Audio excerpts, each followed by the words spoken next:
I think a lot of pressure is going to be on him to try and prop up YSCam from the expected pressure, the roam potential coming out of both Nesty and Hana. For Kriskata and Woody, pretty aggressive 2v2. I think it's going to be on Eminem and Carius to just survive. Speaking of survival, Frank Esports, they would love to prove they can be a top 4 team, move forward, go beyond the record that they have had thus far in the PCS Summer Playoffs, get closer to a World Championship appearance. Because right now, they are 2 games away from getting dropped out, and that dream going unfulfilled for the season. DCG come out with, I would say, a still pretty strong draft here. You have a couple melee champions to play around the Sejuani, so that always feels nice up in that top half. And bot side, it's yet another strong 2v2 lane, which is what they did lack a little bit against Beyond Gaming. Yes, they did play a Draven lane, but the Draven did not pan out because they didn't play around it. This is a lane that you can sort of leave to its own devices because there's really no answers on the flip side. The Aphelios, Lulu isn't, they can lane all right, but it's very difficult for them to get kill pressure onto you. Yeah, I think that does mean that Eminem and Carius are going to have to get a little creative as they try for this brush bait. They do find Woody. However, Kriskata just peppers them full of damage on the opposite side. So, yeah, I mean, this is a Lucian Nami lane. What do you expect? Yeah, Carrie's getting absolutely hammered in that level 1 trade. He's going to have to expend 2 potions. And Sustain did get nerfed on this patch. It was the Dragon buffs and the Sustain nerfs that happened. So, big punishing trades like this will be very detrimental heading to level 2, and of course level 3 once that Lucian Nami fully comes online with their skills. And that being said, the sustain of the Nami is also taking a hard hit. One of the reasons we see this lane less and less, in fact. Eminem does find a nice angle on Kriskata. Ooh, carries. Fire on Woody, they get a good split. However, the turnaround is there, and a little extra damage procced off the electrocute from Woody. Yeah, electrocute first strike. It's very aggressive in that bottom side. I wouldn't be surprised if we see a first blood with no junglers involved at all. And you know what? Carries is getting a couple of good slows in, Qs in this lane to help even out the trade. So it's actually looking a little bit more even than I would have expected. That's why it's But heal was burned. Keep that in mind. Eminem did have to pop that early on. It is only a cleanse, though, on the flip side. So that's true. They don't have a match. And other lanes, checking on how that's going down. Pretender does manage to have the wave shoved up against Nesty right now. Last time around, Pretender just wasn't able to do much against Nesty's Lissandra, but he's got a pretty healthy CS lead here on the Sakali, pretty self-sufficient as well. And Holo on the level 3 spots Nesty just on the edge of his own jungle and chases him out a river so he can secure Scuttle Crab. I do want to see what Holo can do in this matchup. He hasn't had to go top just yet because YSCam hasn't been under fire himself. Yep. He has a level advantage that just gets evened out by Leaky and has the Ignite, which should dissuade Leaky from going all in solo. Oh, Pretender could get ganked. Yeah. Oh, instantly forced to flash away. Nicely done. And Holo was on the wraparound the long side. So Hana, smelling blood, immediately gets first blood for Nesty in the mid lane. I mean, the goal was to get double crab in that instance, right? It was just Pretender wasn't quite on the same page, playing super far forward, but almost a 2v2 kill here. Yeah, Woody taking low. Eminem and Carries are starting to flex a little bit into this matchup. Nice to see for Frank on that side, but in the mid, you're right.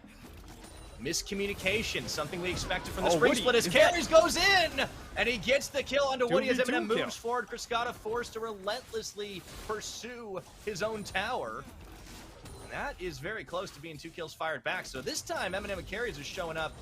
Carries determined to redeem himself, Nightstar, from last game. Being to play more for the lane here, and it's paying off. Taking this Lulu pick has really mitigated this Lucian Nami, and once Lucian Nami does fall behind, it can be a struggle for them to get back into it. So that will be a very big lane to now evaluate coming in from the side of DCG. Do they start pulling Hana down into that bot lane now? Because then that opens the possibilities for then Cam to work his 1v1 magic and just continue to take those fights as he starts outscaling the 1v1 as well. So you get to see the trades come through, and Woody just walks up and forgets that there's an ignite on this Lulu. So it's a pretty easy kill to secure here. The Brush Lulu is the deadliest. Exhaust even burn. He gets flashed out. Doesn't really need to do that, I don't think, but he wants to make sure he doesn't give a kill back to Friscata. Holo, meanwhile, with carries roaming in the mid. So Frank have got back on the board. It's already a much better early game than the last time around, and they're not necessarily facing a timer or working with one like they have with the Jax. YSCam is having a better lane. All around, better things for Frank. But I guess after that last game, there really was nowhere to go but up as YSCam goes in, finds Leaky on that hook shot. But now, level 6! On level 6, he actually finds him on a timing window. Well done. YSCam with a solo play. Says, how about that? When you don't have jungler to back you up, I can take you any day. Yeah. Oh, and he gets to just take the 1v1 lane. Look at the difference in comfort. Knows the ins and out of the matchup and knows that he is one CS away from ticking level 6. So it's just a complete read of the situation coming in from the top laner of Frank Esports, and this is a much different start. Even though the gold lead isn't that large right now, you can already see there's a much difference in confidence level. Yeah, that's a big turnaround already, and I think what's brilliant about this is Holo doesn't even have to be in the top side. He can actually focus his attention down bot. Does not have his ultimate yet, but still would be able to go for a dive setup should he want to, and just going to allow carries and M&M to push this one, secure a plate down on that bottom side soon enough. Whoa, Chakram stinging a little bit. M&M goes forward, does get stunned up by the bubble, takes a tower shot, has to be careful not to go too deep into that, and Holo just soloing out on the Ocean Dragon all the meanwhile. Thunder could get ganked again. Yes, he could. He has the Shroud on, but Hana going to be searching for him. Nesty as well. Shuriken thrown into Nesty. He's out of there. Fool me once. Maybe that's first blood. Well, not going to happen the second time. Yep. Nicely played. Coming in for Pretender, of course, now level 6. Has plenty of dashes, so extra safety when he plays the fight right. And he will be fine. They secure themselves the first dragon for the side of Frank Esports. Extra sustain, maybe not that much, but it's still a small laning edge. Which means DCG now they need to start looking to open up the map. Move out of these lane phases. Because they are starting to fall a little bit behind, right? The mid lane, a bit rough here. Pretender playing the lane super well. And in that bot lane, M&M staying even with the Nephilios is exactly where you want to be. Even in this top side, while down in CS has the kill advantage, and of course will outscale in the 1v1. Yeah, meanwhile, Holo sniffs out Hana's attempt on this Herald. Nesty does have the Keeper's Verdict if he wanted to knock him and Nesty away, but with Leaky coming Everyone's coming as well, I don't know if they want this one. Oh, he whiffs it he whiffed. as he gets locked in and pulled back by the chains. Let's see if they can get a bit of playoff. It's Pretender is hunting onto Nesty. They look for this one. Herald's still aggroed in this. It actually gets taken, stolen away. If Pretender gets the final hit, they take Leaky out as well. Dinner and dessert. Frank Esports come up with it all. Oh my lord. Frank Esports, they get the Rift Herald because there's no smite available on Hana. And DCG misposition themselves to get punished. And Frank Esports get both of the first objectives. That is massive news for them, especially when Pretender gets the Rift Herald. He can get solo plate gold. Ari has a 20 CS advantage. This is incredibly terrifying for them, for the side of DCG to deal with later on, as Holo, I mean, he makes a kind of a big blunder here. Gets CC'd up, whiffs on his ultimate, and while he is able to deny the dashes, it's not enough. But the reinforces are here, and that's the big difference. Man, oh, it's actually the execution used onto Shelly. Oh boy, and that is huge right now. Pretender off to a flying start. Nesty uses his own ultimate against him and actually does start to chase him down a little bit. Nonetheless, you can see the difference in confidence, the difference in the aggression and the decisiveness that Frank have this game. Still got to be careful, respect that cooling damage from Friscata, they do. But whatever the coaching staff said after game one, it clearly has had a positive impact on this Frank Esports side. Yeah, hopefully sort of rallied the troops to a degree.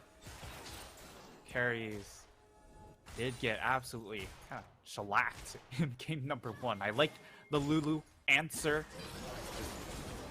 Not look to be the main engage tool. Does get hit by the bubble, but Hollow is in the vicinity, and he does have Hex Flash, so he can come over these walls. Yeah, it might be a bubble bursted if they don't respect the possibility there. Some warding coverage as well means that Frank can keep track of what's going on down bot, and Hana just hasn't had the same level of impact on the Sejuani flex. He is coming up for lane gank. Onto YSKM now into a level disadvantage in the matchup, and I think YSKM feeling pretty confident. The Ignite is on, and there goes the Ice Bola into the Hextech Ultimatum, but it's his own grave that he digs there. Leaky certainly baited that out quite well in the World Ender.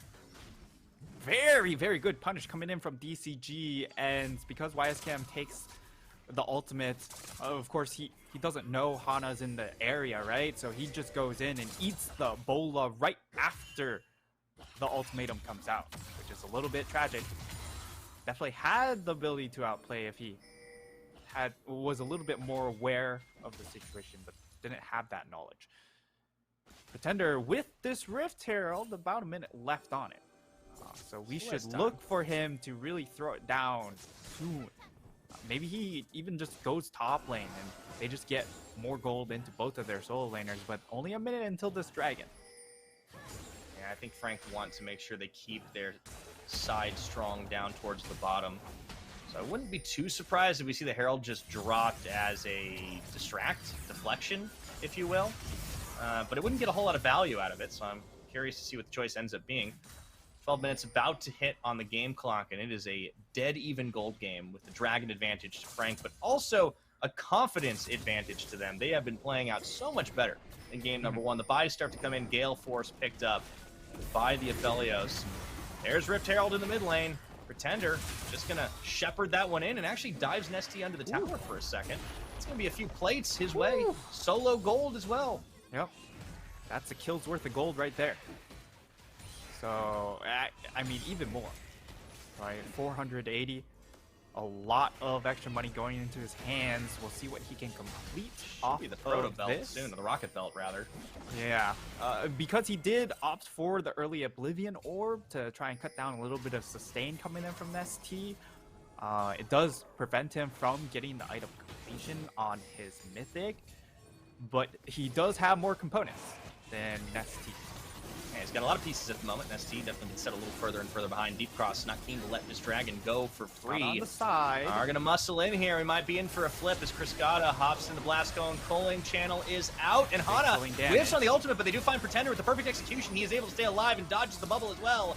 Leaky coming through. The Poppycopter wind-up ejects Woody from the fight. Now it's a 4v4 yet again. But Nesty steals Holo's ultimate as the dragon resets. YSKM is coming down, but a lot of cooldowns have been burned. Nesty, he has to be the main engage now. Waiting around the backside of this one, Pretender looking for an execution of his own. If he can find it, Dragon's re-aggroed, staying on. Leaky flips carries, and here we go. The wallbang doesn't quite connect where it wanted to, as the Moonlight Vigil isn't quite going to hit hard enough. YSKM looking for a flank, and here's the wind-up. Does whiff on the flash burned. And what a dragon dance we really have. This ain't HBO Max, though. Yeah, more and more cooldowns being burned. Leaky now. Here we go. They're going in for this one, and here we go. Onto the back line. They find Kriskata. The Hextech Ultimatum don't quite take him out of the fight. Dragon down to 700 hit points. Smited away by Hana. Frank lose it at the last second, but don't lose any of their lives. Oh, that was such a huge fight. The game could have just shattered wide open right there. DCG, they managed to get themselves the second dragon, but look on the flip side. Frank Esports, they have lost pretty much all of their summoners. And DCG, this is a big opening, right? You can look to just keep fighting because of those missing summoners or summoner advantage. That could be massive for them to change this small gold lead and about 300 gold into something much, much larger, much more damning. Let's see if they recognize the window that they have to work with here. Herald on the Rift. You see a swap down by Frank as YSKM takes to the bottom side, facing off solo against Nesty. No plates any longer. Nesty actually finds him on that abscond there. Yeah, I think might have met his match in that 1v1. I mean, it is the crown completion, right? So That's it true. will mitigate a lot of the damage, but now that that has come off, Under the tower. kick does just a little bit more. Boy! Why is Oh no, down? Nesty stole the ultimatum, and he's got the adaptive defenses, but I don't know if he's going to stay alive long enough for a Holo to get there. Maybe he will. The hook shot bait buys time into the wall bang, and Holo gets the kill on that side of the map. Deep cross, a little too overconfident is Nesty there. Yeah, and at the very least, Frank Esports are starting to play a two-man game with Holo and YSK. Understanding, hey, whoever shows up, we can just kill him because we have Poppy. Both of these solo laners are dash-reliant solo laners, so if you get on top of them with that Poppy, they cannot get away from you, and with the deletion power and easy execution of the Camille ultimate, also pays dividends. Yeah, Eminem. Oh my goodness, that was a huge That's a 2v2 kill. as he face tanked the Kolig, knowing he had a wild growth right on top of him. Man, Frank Esports, they're finding these skirmishes and building the leads. However, the gold is still the same, identical, even at this moment. Yeah, it felt like they should be generating a lead, but so far, DCG have done enough on the opposite ends of the map, right, to answer back. Get the tower top lane, they now get a second the second Rift Herald, so they have the possibility to really push out these side lanes. We get to see the replay of 2v2. And good culling here, I do like it. And Eminem, though, with the Gale Force, does manage to turn the damage around in that bot lane. What do we know? It's Nesty getting collapsed upon once more. He steals the Poppy ult, though. Yeah, this time he's able to hold off on stealing an ultimate, which means he's able to disengage the situation. Doesn't burn it onto the ultimatum. His chains back and forth, gets them out of there. 3 people now. YSCam, Holo, Pretender, all here. Carries as well was in the area as the rotation will head back towards the mid lane. I think we could be in for a little longer one this time, Nightstar. Yep. And this is also a big spike for carries, right? He has 2 kills to his name, but he's been able to get a big ticket item off of it, the Moonstone. That's going to add a lot more sustain for their team, add extra layers of shielding. Once that does get stacking in a fight, that'll give them a lot more uptime as Carrie's okay. Going back in for Carrie's situation, at least he understands that he's in a bad spot and he's able to sidestep. Steadfast presence on Holo denies Leaky's charge in here, but the Rift Herald is popped in the mid as Deep Cross are looking to push in. The Poppycopter windup ejects both the Herald and Hana. This is just going to be the reset as Deep Cross come in, and I think they might try to force down the door. Nesty in the mid dives his way forward, and now Shelly's going to charge. Deep Cross, they won't push the issue. And that's the big thing. They can't actually secure the turret because they either have to just straight engage without the Ice Bola and just lose that bot tier 2, or, you know, they have to address that bottom lane. So they look to pull off. Hana now looking to threaten yet another play, but the flanks are being addressed by Frank Esports though. Much better. They get the tower for themselves, look to set up for this dragon. It is a Cloud Soul this game. Not the combat stats you're looking for. Nonetheless, I think Frank will be happy to lock them up if they can get on top of it. Move speed will help considerably here as, you know, on the one hand, you have a lot of dive. On the other hand, you have a lot of chase, right? With the Lucian, Aatrox, and Silas. So both teams do enjoy the extra movement speed. Of course, it's just not the same as something like a Hex Tech. Or even an Infernal. All the same, look for getting it as they look for taking the Poppy down. Holo staying alive for quite a long time in this one. And they're buying the backline looking to hunt somebody down as Leaky's already deleted off the map, and YSGM on the front does chase Deep Cross away. The chase is still on though as they get the tax sweep on. Polymorph there carries almost using the last of his mana, forces the flash out of Woody. Fight is won, only 1 kill, but it earns Frank Esports the right to take this dragon. Really big win there for the side of Frank Esports. Yes, it's only 1 kill, but it's on to Leaky, who is such a large drain tank. Right? Had 2 kills to his name, So he was going to be incredibly difficult for them to deal with in a full-blown team fight, but because he just kind of is stuck in the middle, in the thick of things by himself, they were able to isolate him and eventually take him down. Second dragon. Look at that fight again. Yeah, this was Deep Cross choosing to go on to Holo. They dumped everything into him, but he survives. He is Poppy, and he has wild growth. The backside unattended. Right, they overforced the issue there, and Pretender just jumping in onto Cascada just forces him away. He doesn't even have to do anything, just kind of sits there in his shroud and looks menacingly at that bot duo. And it's been a bit of a night and day performance when it comes to the bot lane performance, right? Cascada on the Callista, they were ahead, able to sort of dive in with the rest of his squad. This time on the Lucian, has to play perhaps a little bit more measured, and the opposite pressure coming in from an Akali is a lot higher than what was coming out from the Arc. Yeah, this is definitely looks a lot better, and I think Frank picked the right time to adapt in the draft, getting what they needed. Also, the pressure just didn't come out of Deep Cross in the same way. That matchup in the top side was much more favorable for YSKM by virtue of him being able to 1v1 it most of the time, and now he's become a bit of a side lane threat that Deep Cross are having a hard time dealing with. Right back to it. Yeah, Nesty can steal Hextech Ultimatum, but Holo is much more aggressive and active on the map than he was in Game 1. I almost feel like these teams have kind of flipped a little bit in what their problems have been. The difference, of course, being that Deep Cross are still finding ways to react, still finding times. Frank, it took them a game to wake up, but I think they are, in fact, awake and ready for the action. And the next item that's being built up by carries looks to be the Mikhail's Crucible. So that will add even further safety for Holo or Eminem. For Holo, it's allowing him to just kind of face check with impunity towards these bushes and eat that Ice Bullet. Or if Eminem does get picked out, well, there's kind of an edit undo button with that Crucible.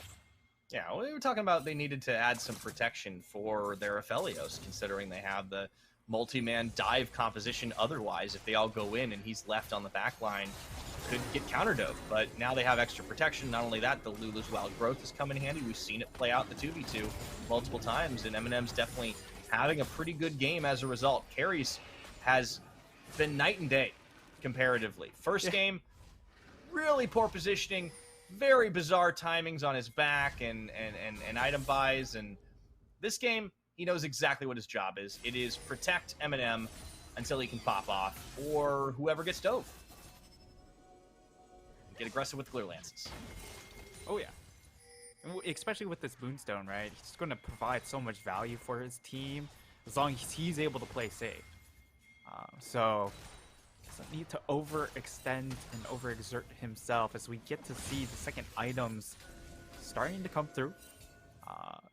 It is completed onto the Camille, so this is the side lane terror that will now be online, because Leaky, even though yes he does have the Death Dance, it's going to provide a good amount in these fights.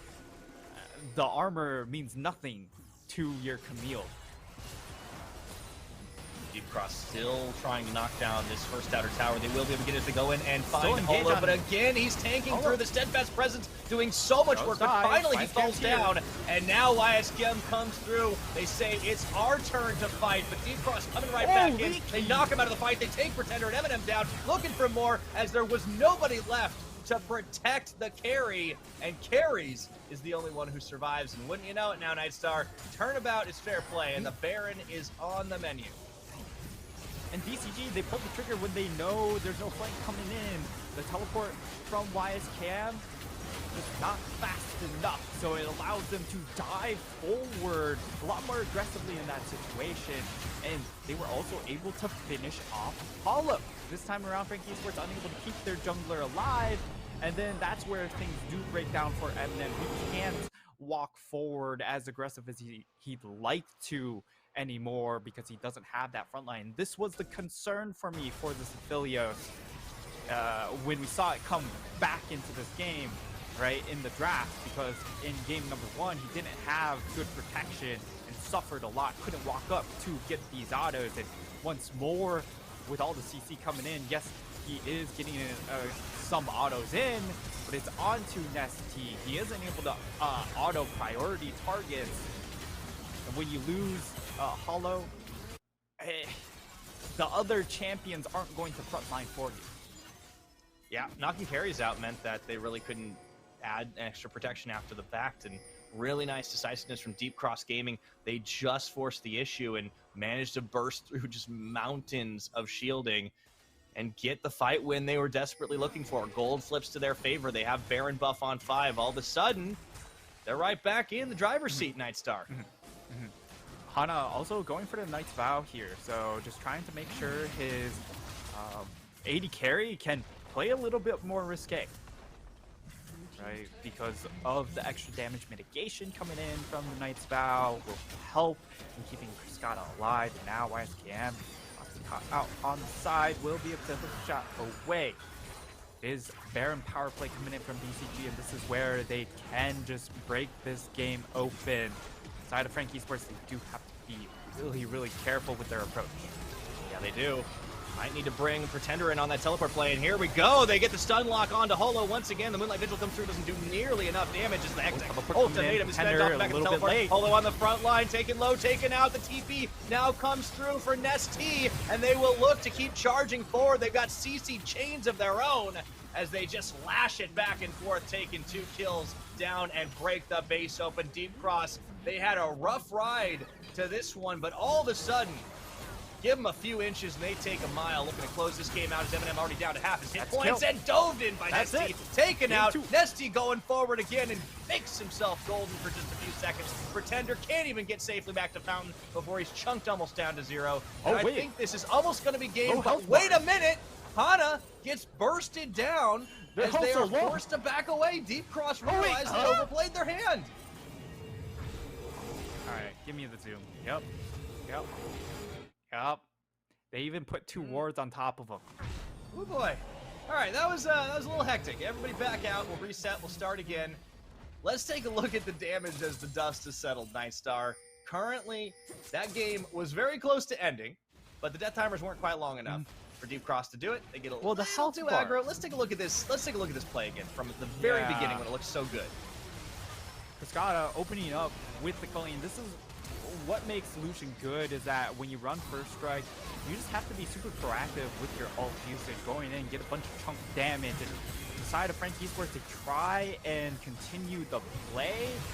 They just don't have much staying power, especially against the extra Baron stats coming in from BCG. They have the gold advantage, and again, Eminem, he can't do anything in these fights, and it's not really his fault. It's just the fact he doesn't have a front line to play with. So, well, the backline's diving him pretty well. Nesty doing great work with the perfect execution. But then the focus gets split. We didn't even get to see it because it looks like we have another fight. They did take way too many. And Holo is taking a lot of damage as well. And even through shields, not much he can do here with the knockup. Cascada takes him down. That Lucian is coming out swinging in the later stages of this game. And now Deep Cross keep on sieging, even with the Baron gone. They find Eminem pulling channel. Here comes YSKM and Pretender, but even with the chase down, he Mager Cascada, who cleanses out, but the rest of the cavalry is right behind him as he tries to bait them out off the sides. Eminem takes Woody down in all of the chaos, and you can see the Pretender's going to fall as well. Now carries an Eminem, trying to do some damage as YSKM rejoins the team on the hook shot, pulled in, but the damage seems to be there for Deep Cross Gaming to keep the chains and trains rolling. Cascada with another kill. Nesty de-aggro's himself. You can see the shutdown in the back. YSKM gets it, but Nesty takes him down anyways. And oh boy, it is a boxing match here as the TP comes into the tower. Should be the game. Holo, Leaky taking this one out. You gotta think this is the end of it. Surely. With the waves already in the base and only 1 tower left to defend. Defender is up in 8 seconds, but I don't think that's going to be quick enough, as there is not much HP left onto that Nexus tower. He will respawn in time to see that Nexus explode. Woo!